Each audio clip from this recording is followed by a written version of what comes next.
अस्सलाम वालेकुम संगत, उम्मीद करे सब खैर खैरियत होसी, तबीयत सेहत ठीक होसी। आज दा व्लॉग करावे पाए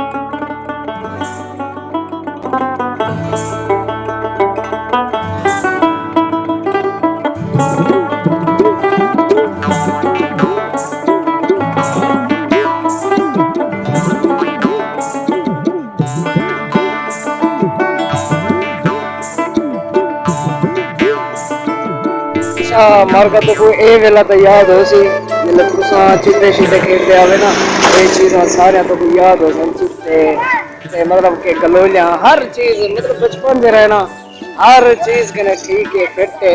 बचपन च बंदा ना टेंशन गिंदे ना कोई परेशानी गिंदे, फ्री अपने काम गुजराने लगा रहंदे, खेड कूद च अपना सारा टाइम जरा ना पास कर देने। जिमें जिमें इंसान वधदे अंदा उवें उवें परेशानियां टेंशन ओही वधदे अंदे, लेकिन गाल एवे इन्ने दी जेह्ड़ी लाइफ है ना वो मैं दादा 100% खुशहाल रखदे ते चाचा मेरे नाल एडे तो कई हाथे च ते अस हुण बुला उत्थे मैनू क्या मसला पानी शानी दा वो मसला हल करने तो तुसां दोस्तें वजना कि नहीं साडी वीडियो को वाच मुकम्मल करे निवे कीता तो जल्दी जल्दी सब्सक्राइब कर गए सो ते अरे जरा नवा वीडियो ना तुसां दोस्तों तक जरूर पहुंच सकें। तो जुलदे पाए भला और चाचे दे इकट्ठे और उता क्या करने वो भी जुलदे थे तो मजीद तो को भी दिख लेने हैं तो बहना कि नहीं।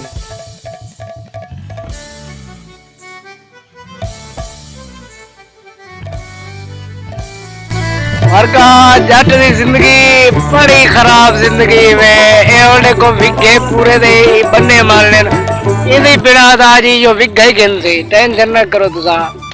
तो कहता चाचा ही भी दुआ फूड बनदा पिया बोतल पीने पे ते उस बाद अगर तुसा पीवनी है तो आ वजो बोतल लाती है तो वो पीवे और ठंडी बहु दोस्तों एड़े दे पे माहौल माशाल्लाह देहात दा खूबसूरत माहौल है।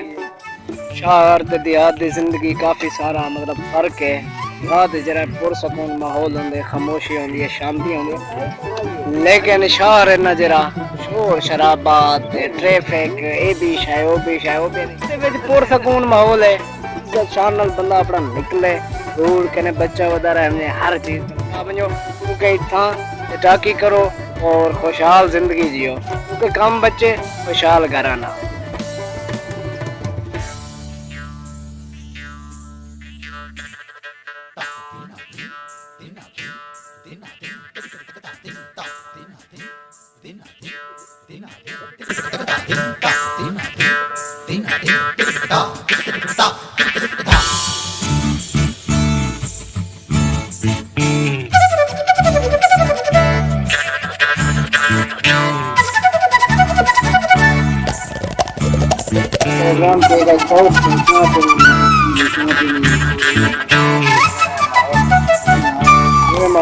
चाह जरिए ना इलाके दे विच बहुत ज़्यादा मशहूर है और तुसा दोस्त भी आओ विजिट करो तो चाह थोड़ी पीवो इंशाअल्लाह ताला तो चाह जरूर पसंद हो से। मिलते हैं चौक पे चाह